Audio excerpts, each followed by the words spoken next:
No open tonight, jumping right to it, and against my better judgment, Matt Moscona is here because the LSU Tigers are going to the college baseball championship this weekend, Saturday, Omaha. What are you thinking about it, man? Handicap the chances. I think LSU and Wake Forest are the two odds-on favorites to win, and such a big part of Omaha is getting into the winner's bracket. They've condensed the format from what it was the last time LSU was there. There was just a lot of downtime. Mm-hmm.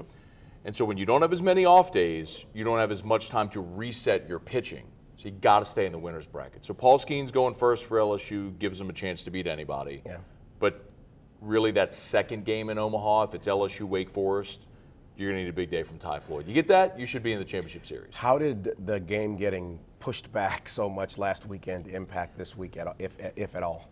Not for this week. That weekend, both Kentucky and LSU had to deal with the delay. But for this week, the bigger thing would have been if you're in bracket 1, you play on Friday. Mm-hmm. You're in bracket 2, you play on Saturday. Yeah. The only reason that really makes a difference, like we talked about, is the championship series, should LSU make it, begins the following Saturday. So you have one fewer day to get everybody reset. Yeah. So that's really the only thing when you start talking about timing. It's how do you set up your pitching for 10 days in Omaha, while also understanding you got to win today. Right. You got to be all in to win every game you play there because you want to avoid loser's bracket.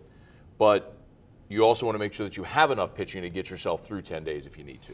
It's interesting. Do you think this is fast in the curve in terms of being back at championship level for this team? Well, it feels that way because it's the second year for Jay Johnson, right? It does. But the transfer portal has just fundamentally changed all of college athletics. Mm-hmm. Kim Mulkey won a national championship in year 2 at LSU because she was able to go get Alexis Morris and Angel Reese, the cornerstones of the team. Hat tip to Paul Maneri, though, because Paul Maneri recruited guys like Dylan Cruz and Jordan Thompson and Trey Morgan, guys who are a cornerstone of this team. But then Jay Johnson was able to go and get, of course, Paul Skeens and Tommy White and some of these transfers that have been super impactful. But it's why expectations go. The expectation is everything goes quick. So let me ask you about the transfer portal. I have it on good authority that recently there was a meeting in Washington, D.C. with a couple of coaches, one being Brian Kelly, the other being Nick Saban, meeting with someone that we both know.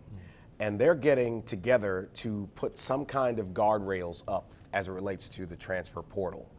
And I don't know how I feel about that yet. What are your thoughts on that?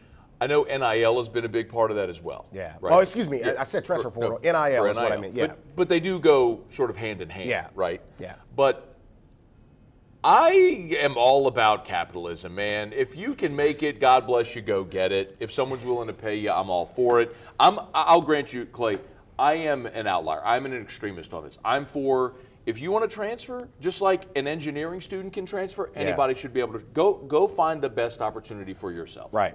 I don't necessarily have a problem with it. Coaches come in, they commit to a kid, saying, I'm going to be here, help you get to the next level. They get a new gig or better opportunity, they leave. Yeah.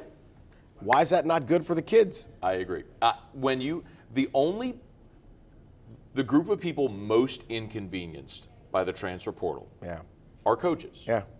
And I am not sympathetic toward millionaire coaches who have to do a tougher job now to recruit your roster. Hell no. I'm sorry you've been inconvenienced. That's right. I'm going to err on the side of the student athlete. So if just think, man, back in the day, when you were playing, you might have gotten a couple of endorsements there. Yeah, it could have happened. Or not. Nope, not going to happen. Nope, never would happen. All right, man, I might have to get you back in here next week, depending on what happens this weekend. Would love to. After further review, hosted by Matt Moscona, Baton Rouge, New Orleans, and Lafayette now, right? Lafayette and Lake Charles coming a week from Monday. Man, he's coming for you. All right, we got a lot to get into.